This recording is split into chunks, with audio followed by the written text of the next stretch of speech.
Here's a sewing tip of the day. Today's tip is on how to determine the bias of your fabric. The bias is any diagonal direction on a woven fabric, and it will have more stretch than your lengthwise or your crosswise grain.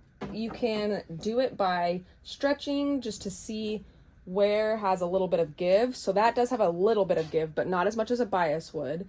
So when you stretch it diagonal, you see that it has a good amount of stretch, and that is a good way to tell your bias. Projects that use the bias grain are things like skirts and dresses with a lot of drape, because the bias has a beautiful draped property. Bias tape is also cut on the bias because bias tape is used to finish edges like armholes and neck holes, which have curve. So you want that bias tape to have a little bit of curve too, so that it goes around those curved edges nicely. I hope this tip helps, and happy sewing.